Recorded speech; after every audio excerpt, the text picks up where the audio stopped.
nibumva tuvuga ko tumeze neza ni ukuvuga ngo icyiza uragiharanira kandi ukakigeraho. Ntabwo twirengagije ko hari abandi bafite ibibazo, bari mu kaga k'intambara, abari mu biza, abashonje, ibyo byose birahari. Ariko icyo tuba tubereye ahangaha ni iki? Ni ukubaha ayo makuru yose y'ibiri kuvugwa mu isi, ariko nanone tugamije kuguha umurongo wagenderaho muzima, ushingiye ku bitekerezo tuba twaguhaye, bigende no kubiba byavuzwe, kugira ngo byibuze iryo terambere natwe twishimira ko riri kugenda ridukomangira, nawe rigukomangira. Ngira ngo nicyo tuba twifuriza abanyarwanda muri rusange, ariko n'abandi baduteze amatwi bari hirya no hino, nabo nta byacitse burya kubitekerezaho nicyo kiba ari ngombwa. Reka twanzike ikiganiro cyacu. Johnson, winjiye mu kanya muri studio ndi kuvuga ku cyemezo u Rwanda rwaraye rufatiye igihugu cy'Ububiligi. Iki ni igihugu cyakolonije u Rwanda, ariko nyuma yaho u Rwanda rwaje kunyura mu zindi nzira nk'uko za diplomasi bisanzwe, ndetse runarenga intambwe rutera intambwe rwirengagiza amakosa yaba yarakozwe n'iki gihugu mu gihe cy'ubukoloni, rugirana n'amasezerano n'iki gihugu mu buryo bw'ubufatanye, kuzamura igihugu, iterambere muri byinshi byaciye mu cyitwa INABER, mu mushinga w'Ababiligi nyine banyuzagamo inkunga, ndetse n'ahandi hose iyo bagiye gutanga inkunga. Iki ni igihugu cyakolonije u Rwanda, ariko nyuma yaho u Rwanda rwaje kunyura mu zindi nzira nk'uko za diplomasi bisanzwe, ndetse runarenga intambwe rutera intambwe rwirengagiza amakosa yaba yarakozwe n'iki gihugu mu gihe cy'ubukoloni, rugirana n'amasezerano n'iki gihugu mu buryo bw'ubufatanye, kuzamura igihugu, iterambere muri byinshi byaciye mu cyitwa INABER, mu mushinga w'Ababiligi nyine banyuzagamo inkunga, ndetse n'ahandi hose iyo bagiye gutanga inkunga. U Rwanda rugira ruti oya, mwebwe amasezerano twari dufitanye ku buryo mu buryo bw'iterambere bw'ubukungu turayasheshe. Nza kubona Ububiligi nabwo buvuga buti nyamara icyo cyemezo u Rwanda rwafashe natwe cyari kituri mu mutwe, ariko tutaragitangaza. Mu by'ukuri tutirengagije iyo nkunga icyo yamaraga n'ibyakorwaga, no kumva ngo igihugu cya Afurika cyasheshe amasezerano y'inkunga n'ibi bihugu byiyita iby'ibihangange. Wabyakiriye gute nkawe nka Johnson w'umunyarwanda? Kabyongereho. Urakoze cyane. Mu mwaka wa 2011 Perezida wa Repubulika y'u Rwanda Paul Kagame yigeze kuvuga ngo birababaje kuba umuntu yaguha ishati akakwigisha n'uburyo ugomba kuyambara. Aguha ishati akubwira ati zingazinga uku nguku, cyangwa yemeza uku, cyangwa yambara uku nguku. Icyo gihe yari ari kumwe na diaspora nyarwanda. Niba u Rwanda rwafashe uyu mwanzuro wo guhagarika imikoranire n'Ububiligi, mu by'ukuri hari byinshi koko nyine biri busubire inyuma muri ya mishinga u Rwanda rwakoranaga n'Ububiligi binyuze muri kiriya kigo cya INABER cyane cyane. Buriya hari n'ibindi, ariko umwanzuro agiye gufatwa kubera kwanga kagasuzuguro. Birababaje kuba umuntu aguhereza ibiryo ngo urimo birya avuga ngo urimo urarya cyane, cyangwa avuga ngo urya gahoro, urimo urakanja, cyangwa ngo urimo urahekenya nabi. Urumva ni ikibazo gikomeye cyane. U Rwanda rero gufata uriya mwanzuro hagendewe cyane cyane ku masezerano yasinywe muri 2024 agomba kugera muri 2029. Urumva nyine bakorana mu bikorwa by'iterambere, ariko sinumva ko iryo terambere n'ubundi ryabaho n'ubundi Ububiligi buri mu mujyi wo gusubira amayira u Rwanda, kuko urumva n'ubundi aho Ububiligi bumaze iminsi bukorana na Repubulika ya Demokarasi ya Kongo basaba ibihugu cyane cyane byo ku mugabane w'Uburayi guhagarika inkunga z'u Rwanda, n'ubundi izo nkunga nizazaga kubaka ibikorwa remezo n'ibindi byose mu Rwanda. Sinumva rero ko Ububiligi n'ubundi bwari bufite impuhwe zo kujya guhagarikira abandi, kujya kudobereza ahandi, ariko noneho bwo bukaza guteza imbere ibikorwa mu Rwanda. Kandi ugiye kureba n'uriya Minisitiri w'Ububanyi n'Amahanga w'Ububiligi, mu byo yavuze ko nabo hari ibyo barimo biga. Bivuze ngo ahubwo u Rwanda rushobora kuba rwabatanze kuko urumva ni ikintu cyababaje Ababiligi. Kandi ikindi mu by'ukuri tutagiye kwirengagiza, u Rwanda ni kimwe mu bihugu bifasha umwanzuro wo kwipakurura abakoloni njye ni abakoloni kuko uriya ni umukoloni wacu. ubundi bwo Bubiligi nta nubwo bwari bukwiriye kwivanga hagati y'ibibazo biri hagati y'u Rwanda na RD Congo, kuko Ububiligi nibwo nyirabayazana.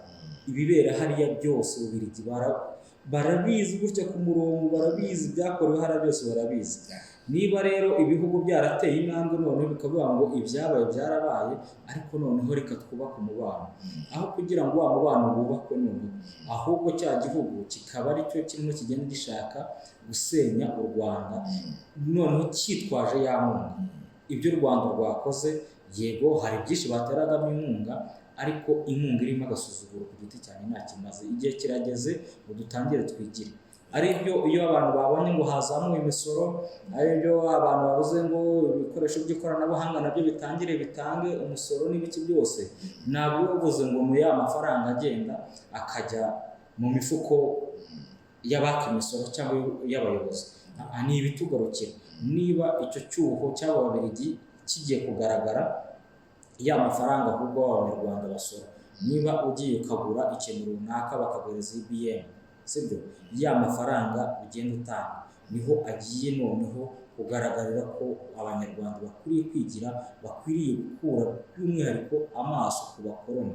Abantu nk'Abadage noneho abantu nk'Ababiligi bo buriya rwose nta n'ikintu baba bakwiriye no kuza kuvuga muri ibi bihugu byacu, kuko bateje ibibazo bikomeye cyane. Urakoze cyane Johnson. Icyo ni igitekerezo cya mbere, yenda turaza kubyinjiramo ku ruhare rw'Ububiligi bakolonije ndetse n'Abadage wari bakomojeho. Ku batazi icyitwa Enabel, reka nse n'ubanyuriyemo muri gakeya. Ubundi ibi bihugu by'ibihangange bigiye gutanga inkunga byubaka icyitwa nka niba nakwita nka sosiyete cyangwa se umuryango, ibigega bazajya banyuzamo iyo nkunga. Nk'urugero murabizi nka Leta Zunze Ubumwe za Amerika zari zifite USAID, JICA y'Abayapani, hakaza GIZ y'Abadage wari bivuze, yitwa DFID y'Abongereza, ndetse n'Ababiligi nyine twari dukomeje bafite iyi Enabel. Ibi bigo cyangwa se ibi bigega banyuzagamo amafaranga mu by'ukuri ntabwo ari mu Rwanda hose, ahubwo bafashe icyemezo cyo gutera inkunga ku mugabane wa Afurika banyuza muri ibyo bigega byabo bagiye bubaka. Ni ikintu cyari gikomeye kandi kigaragarira ahantu hose, ku buryo imishinga ibi bigo bikora cyangwa se ibigega bikora ibizwi ntabwo ahantu hose mu bihugu byinshi bya Afurika, cyane cyane no mu byaro ubona ko bagenda bahibanda. Mu Rwanda naho Enabel yakoraga ibikorwa birimo kuzamura, kubaka imihanda, amavuriro, gutera inkunga muri sekiteri zitandukanye zose zigamije kuzamura iterambere. Cyane cyane bakoraga mu turere twa Nyarugenge, Gakenke, Gisagara, Karongi, Nyamasheke, Rulindo, Rusizi na za Rubavu. Yego. Kumva uburyo Donald Trump uherutse kuragizwa inkoni y'ubushumba muri Leta Zunze Ubumwe za Amerika, avuga ko ahagaritse mu gihe cy'amezi 3 USAID, aho yateraga inkunga hose abantu bagahungabana ku isi. Byongeye byagize ampureri cyangwa se byahawe imbaraga kumvise ko u Rwanda rwahagaritse ubufatanye n'Ububiligi, kandi hari n'icyo cyitwa Enabel nacyo cyakoraga mu buryo bwa USAID. Mu by'ukuri umuntu ugifite ingingimira ko hari urugobo yatakayemo kubera iki cyemezo cy'u Rwanda, Johnson, hari ubutumwa umuntu akwiye kugenerwa aka kanya? Uwo muntu ntabwo akwiriye kugira ingingimira mbere ya mbere, kuko bariya bazungu yego ibyo bikorwa barabidukorera, ariko nta rukundo ruba rurimo. Impamvu nta rukundo ruba rurimo, akenshi uba usanga inyungu bo banabibonamo zirenze twebwe izo tubona. Akenshi ibi bikorwa byabo nibyo bizamo no gucunaguzwa. Ibi bikorwa byabo rimwe na rimwe biranabagarukira bo ubwabo, sibyo? Ugasanga niba bashyizeho icyo kigo, amafaranga ari busohoke, uri ugiye kujya kureba amafaranga asohoka, ntabwo ari yayandi aba yateguye, ahubwo amafaranga menshi akenshi uba usanga aherera mu nama, sibyo? Bakoze inama, baricaye muri uyu munsi ngo barimo bariga ku mushinga runaka, ejo bundi basubiye, ahubwo ugasanga aya mafaranga mu buryo bumwe cyangwa ubundi hari n'agenda amera nk'aho anabagarukira, urumva? Ahubwo afasha ba baturage ntabwo angana na yandi n'ubundi baba barasetinze. Ikindi kandi bino bigo byaje kumenyekanamo ko akenshi abanabikorera bari abakozi babyo, abenshi baba bari mu bintu bijyanye n'ubutasi, urumva? Baba bari mu bintu bijyanye n'ubutasi, ugasanga igice kinini cy'amafaranga aranakoreshwa muri ibyo bintu byabo. Araza bakaza bayaherekeje ku buryo byibuze hafi 60% banayasubiza, kandi amafaranga yabo baba bagomba kuyigenzurira. Urumva bafite uburyo bayagenzura, nibyo nari nise kuza bayaherekeje, baza bayaherekeje. Ikindi kandi n'izi kawa zose zigenda ziba, hari n'abakozi baza baje ngo nabimiye iyo mishinga, ariko abo bakozi ugasanga nibo bahora batanga amaraporo. Urumva noneho rimwe na rimwe abantu bakaza bumva ngo hanaha ngo hatanzwe raporo ngo ibintu bigenda uku nguku, ngo ubwisanzure reka barabuniga ikintu cyabona ko ibyo bintu biva hehe. Kumbe abo bantu baba baraje barizanga kavaza birahari, kuko nka USAID nuza yarabigaragaje, uriya Elon Musk na Trump bajya kubikuraho biriya bintu, baravuga ati hano hantu harimo ibintu byamaguye, harimo ibintu byabaringa n'iki byose. Rero naba amafaranga bayatangaga n'ibyo, ariko se ni benshi bagiye bahagarika inkunga ku Rwanda. Hari n'ibintu mishinga yagiye bikarangira, ako se u Rwanda rwabuze gutera imbere, urasitaragoringa. Ariko gusitaragoringa ni nka bya bindi abantu bavuga ngo aho kundobera ifi nyigisha ko ngomba kuyiroba. Muri ibi rero barimo bagenda nkenyura ikiyaga nanjye nkigemo menye ko hari n'ifi nyirobe, nze nimenyera uburyo bayitunganya kugira ngo dore iba hariya ndayikuzaniye ndayiguhaye kandi ntinye ikiyaga. Kuri cya kigo nderabuzima Enabel yishyuragaho ibintu runaka cyangwa yari yarubatse, noneho ubu se tuvuge ngo hari abaganga bagiye kwita basezerana kubera Enabel yagiye, nimba abo baganga bakorera abo bakoroni bazagenda, hazaza abandi bakeneye akazi kandi bazakora. Icyuho cyo kiraza kubaho, ariko mu kubabara niho abantu bakora imbaraga. Johnson wamaze kudusobanurira uhumuriza uwaba utekereza ko hari ikigiye kuba cyacitse nk'igikuba, ariko utweretse kuko wamugani kwigira biruta ibindi ibyo ari byo byose umuntu ashobora gutekereza, ndetse no mu buryo ubwo ari bwo bwose, kandi nanjye niko mbishyigikiye. Nifashishije rero urugero, hari ibintu bijya bikunda kubaho, nigeze kuganira na mugenzi wanjye Joseph Hakuzumuremyi tuganira ku buryo uturere tubayeho. Dutangira kuvuga duti urabona ibi ngibi abantu bakunda kwita ngo Tour du Rwanda, abameya bajyaho ubundi bakavaho, ugasanga meya ntabwo ajya mu karere ngo agastabirize cyangwa se agahe iterambere nk'uko igihugu kiba cyamize kikamuha izo nshingano. Twaje gusanga impamvu ibyo byose biba ni uko Johnson uvuka Nyagatare, ngiye Joseph uvuka i Rusizi, dukura imitungo yacu aho ngaho tukaba turi i Kigali ariho twubakiye ubuzima bwacu, ndetse ugasanga na meya waragirwa ku karere nawe yarubakiye ubuzima bwe i Kigali.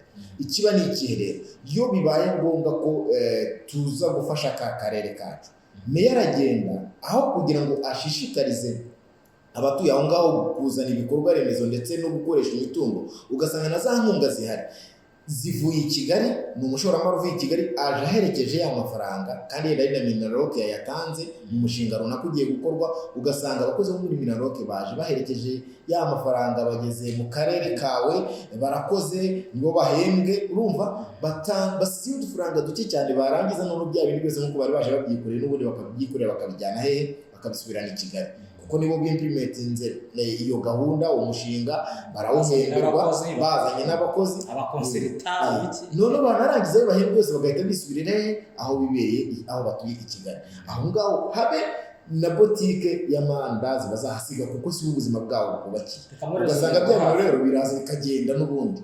Ni nk'ubwo buryo rero nashaka kumvikanisha uburyo Enabel nayo yakoragamo, ndetse n'izo nkunga badutera ziracyakora muri ubwo buryo. Hari n'ahantu twagiye tubona ukabona iyo mishinga iterwa inkunga n'abo banyamahanga, baragiye ngo bagiye kugurira inka urugero abaturage, ariko mu by'ukuri wareba iyo nka bahaye uwo muturage ukibaza ukavuga ngo ariko ubundi bw'umusaruro azawugeraho ryari, sibyo? Uzanye inyana nibwo ikiva kuri nyina, sibyo? Urayizanye uyihaye umuturage ngo agiye kwikura mu bukene, sibyo? Uragiye wubakiye abantu inzu zo guturamo, sibyo? Inzu niba ari kubakishwa miliyoni 30, amafaranga baragiye barabyese bagiye kumurika inzu byibura ihagaze miliyoni 7, sibyo? Hashira umwaka ukumva inzu ngo yatangiye kuba, ukibaza ukavuga se ariko izi nzu zubakwa nyuma y'umwaka ukumva abantu barimo baravuga ngo ya nzu yahirimye, cyangwa ukibaza abo bantu baduhereza amazi ariko bamara kugenda amazi akabakurikira, ibyo ngibyo byo ni ibiki? niba bisobanutse abenshi hajyamo injyaho ukibagera bakihava ukagira ngo nibo n'imvura yagwaga cyangwa se nibo byari ibigega bivamo ayo mazi kuko bagenda nayo bagenda bahoya ukibaza ari ukavuga ngo kandi akenshi usanga ari iyo mishinga mu by'ukuri ugiye kujya kureba amafaranga bamurika ko byatwaye urumva ukumviza ubwoba ariko wajya kureba nyuma y'igihe runaka ugasanga mu by'ukuri bya bintu barabyubatse ariko rimwe na rimwe ntibikihari.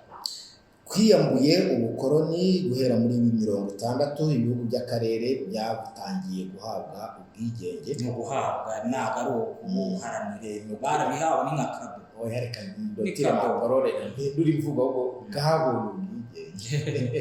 Ibihugu byabonye ubwigenge byarabahawe ko ntabwo barwaniye rwose. Twakomeje kugendera muri uwo buryo ndetse ukabona ko nyine twishimiye ubwo bwigenge twahawe muri 1962 mu Rwanda, 1961 muri Congo, 1963 imibare murayizi iyo myaka ibihugu byinshi muri akarere byagiye bibona ubwigenge nubwo Johnson abyise guhabwa ubwigenge. Ariko se hari ubundi bukoroni kwari turimo cyangwa se turimo butandukanye nubwo twabonaga mbere ubw'iki gihe ko batubwira bati mbazaniye amafaranga mbahaye inkunga mu by'ukuri byaje guhinduka gute ubukoroni ku buryo uyu munsi ufashe icyemezo cyo kwanga cya kindi twahabwaga cyo kwanga icupa nge nigomwe nkari kugurira kuko niko byitwa iyo nkuguriye mba mvuga ko nigomwe kuki uryanga bikaba ibibazo kandi ari wowe n'ubundi ari ndikuguriye numva ko ari inyota ngiye kugukiza ariko wambere ko iyo nyota utayifite yo kugira ngo nikuvure ntabikantera ikibazo kuki bikwiye kuntera ikibazo ahubwo sinakaba nshimishwa nuko nta nyota ufite nkuko nabigukekera kugira ubone ko tukiri mu bukoroni kandi bunakomeye cyane. Uyu munsi urahereza umuntu amafaranga y'inkunga yo gukora igikorwa runaka ariko wakwamagana ubutinganyi yanga bakagira ifunga urumva ni ubutinganyi ntabwo ari imico y'Abanyafurika ni imico y'Abanyaburayi ariko noneho ahubwo bari kuzana bagashaka kwinjiza kwiducengeza ariko nka Perezida Museveni nimba avuze ngo ntabwo ushaka ubutinganyi muri iki gihugu Museveni inkunga zose niba ubukora ku giti cyawe ucejetse si nk'ubwo gukangurira kuri ibyawe namwe ukene no sinzana gusanga mu cyumba cyo ngo mbimenye ariko kujya guhagarara hari ushaka kwamamaza icyo uri cyo ntekereza ko Museveni yavuga ati oya nkuko natwe iyo twubaka ingo zacu iyo dutera akabari natwe ku muhanda guhuruza undi ngo ngwino ngo naraye gateye bimeze urumva rero izi nkunga zabo ziza mu buryo bwa manipulation ziza ziherekejwe n'iki se n'amananiza n'amabwiriza ni ukuvuga ngo bya bindi bigaga badukubita ibiboko ubu byavuyeho sibyo ariko ubu noneho babidukubita mu bundi buryo ku buryo n'umuperezida wo muri Afurika yumva ko baparebe bakwiriye kuba Abanyaburayi ku buryo nimba ateje ibibazo cyangwa mu gihugu cye habaye ibibazo yumva ko dakwiriye kwicarana n'Abanyafurika bagenzi be cyangwa abanyagihugu be aho bakajya kuririra b'Abanyaburayi sibyo rero ni ukuvuga ngo bari Abanyaburayi bo baragenda akavuga ati cyangwa Abanyamerika bagenda kuvuga ati dufite ibintu twabahaye ariko nimudakora iki turabikuraho sibyo ngaho nta demokarasi ngaho ngo nta bwisanzure bwo kuvuga ngaho ngo nta biki kuko biriya bintu byose biherekezwa na kagasuzuguro bya bindi n'ubundi wa muperezida ahora yigengesereye kandi ikindi twongere twibuke ko hano muri Afurika abaperezida benshi kujya ku butegetsi sibyo bigirwamo uruhare n'abo bazungu sibyo ugasanga uwo muzungu abo bazungu bo batemeye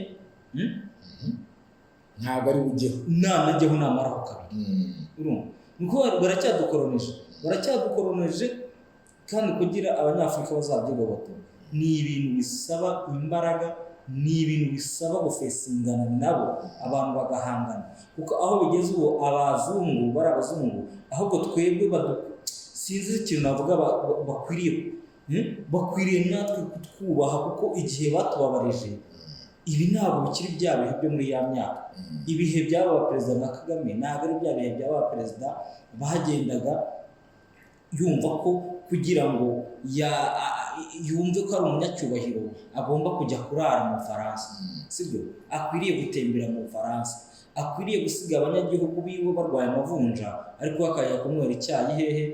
Mu Bubiligi. Akumva ko icyaha ari cyo kizima kandi nyamara banagikuye hano iwabo. Uyo baragikura ahangaha we ajye kukinywa mu Bubiligi, sibyo? Numva ari byo bibashimishije. Zahabu barayikura hano iwacu muri ibi bihugu byacu, ariko ajya kugura isaha hehe ya zahabu hehe? Mu Bubiligi cyangwa mu Bufaransa cyangwa mu kindi gihugu. Umugore we, sibyo, aragira gutya yumve arashaka kwambara akambaro keza, agende ajye kukagura hehe? Mu Bubiligi. Urumva? Kugira ngo iyi ngingo yenda tunayirengeho, reka duse n'abatanga ngewe igitekerezo cyanjye nanjye nayitangaho. Mu by'ukuri icyemezo cy'u Rwanda cyahise kinyereka ko hakiri urugendo cyane cyane muri ibi bihugu navuga biri mu nzira y'iterambere cyangwa se bikennye nk'uko bakibyita, ariko nanone koko wa mugani agaciro umuntu arakiha. Dushobora kubivuga gutya nk'abanyamakuru bakavuga bati mwafashe uruhande murimo muratekereza ko mwakoze ibintu bikomeye nyuma bizabagaruka.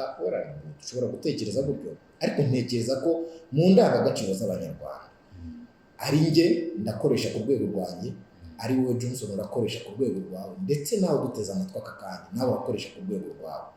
Sinibaza ko ushobora gufata umukozi wawe ayo waba umuhemba yose nubwo mwamwumvikanye 500 ku munsi, ngo umufate uko wishakiye, cyangwa se namara gukorera amafaranga ye nk'uko mwari mwabyumvikanye umuhembe, numara kumuhemba ngo umutegeke n'icyo aza kuyakoresha kandi yaguhaye imbaraga ze. Imbaraga yari afite nicyo gishoro, yenda tuvuge nimba ari wakoresheje, ubona akoresheje ubwenge yari afite nicyo gishoro, ariko yabukoresheje kuko yari azi ko hari icyo ari bunkureho yabonaga ko ngifite. Nowadays ikiri kuba n'igihe mu by'ukuri ibi bihugu hagiye habaho gusinyana amasezerano bakubwira bati watembereye iwacu wabonye ibi n'ibi, ariko nawe bitwabigufasha ukabigeraho bitagugoye cyane, cyangwa se twe dufite ubushobozi bwo kubigufasha kukugezaho kubera urukundo ukunda abaturage bawe. Ukavuga uti niba koko ariko byagenda, iyo rero ni muyimi nk'uko nanjye nshobora kujya kuyaka muri banki ndi umuturage ugiye usanzwe, ariko sineza ko banki isubira inyuma ngo ijye kubwira ngo none nari nguhaye n'aya ngaya ubuntu uzayakoreshe gutya kugira ngo nishime ko ariko wayakoresheje. Kandi muri close yo musinyana amasezerano byose ntabwo babirimo. Nahise mbona rero ko ari urugendo rukomeye cyane ibi bihugu byacu bigifite, hari intambwe ndende ibihugu bikwiye gutera, ariko nanone mbibonamo indangagaciro zikomeye cyane. Njye nshobora kwicara ahangaha nkavuga nti icyemezo u Rwanda rwafashe ndagishyigikiye 100%, kabone nubwo hari ingaruka zirendirekte bishobora kuzangiraho. Ariko nanone sinibaza ukuntu umuntu u Rwanda rwambwiye ko nta nkunga ye rugikeneye akababazwa nuko bamutanze kubimubwira, ahubwo atari wafashe icyo cyemezo mbere. Kubera iki? Yaguhaye inkunga kandi yakubwiraga ko ashaka kugira abaturage bawe neza, yarangiza akagutegeka ariko rero kugira ngo nkomeze nyiguhe ba baturage bakugira ngo nkomeze mbagirire neza, nuko wemera ibigibwe yari kukubwira, kandi ubizi neza ko nubyemera biri mu murongo wo gusenya ba bandi yakubwiraga ko ari gutera inkunga. Urumva aho bigoreye?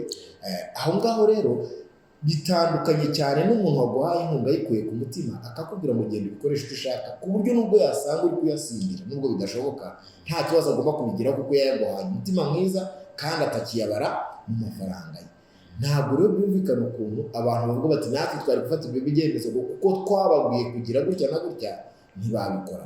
Aho ngaho harimo akandi kantu. Mpita mbona ko rero mu by'ukuri tutitaye cyangwa se ku cyo ari cyo cyose n'imitekerereze y'umuntu uwo ari we wese, ntekereza ko iki kintu umunyarwanda wese ngiye numva ndi mu bahamagara umunyarwanda wese guhaguruka agashyigikira iki cyemezo, kuko byanyeretse ko byibuze burya natwe dushobora kuba ibihangange duhereye ku bushobozi bwacu bwitwa buke dufite, ariko noneho ibitekerezo byo dufite bishobora kuba birenze, nta nubwo ari ukubyibazo, dufite ibitekerezo bikomeye bishobora kurema igikomeye mu gihe twabyemeye. Ariko kuba tutari twakwemera ko ibitekerezo byacu bikomeye nibyo byakomezaga kudutsikamira mu buryo bumwe cyangwa ubundi. Ntekereza ko ubu ngubu 100% umutima uratuje, ahubwo n'imisoro tujye tuyitaha uko dushoboye. Kuvuga ngo ahubwo hari ikintu gihari gikwiriye kubaho. Niba wakoraga amasaha waryamaga amasaha 8, sibyo, ukaruhuka andi 8 n'urugendo, sibyo, ukaryama ngahe hari amasaha dukwiriye kugabanya yo kuza twicaye, ahubwo tugakora tukiteza imbere. Noneho bariya babonaga ko ari bo makiriro yacu, Ababiligi n'abandi bose batekereza nkabo bakazabona ko izo nkunga kuziduha ni byiza. Imikoranire irakenewe, ariko agasuzuguro kadakenewe, imikoranire itarimo kubahana nta kibazo. Hari abantu bakwiye no kuzajya bigira kuri speeches z'abakuru b'ibihugu bamwe na bamwe bafata icyemezo bakagifata kandi 100%.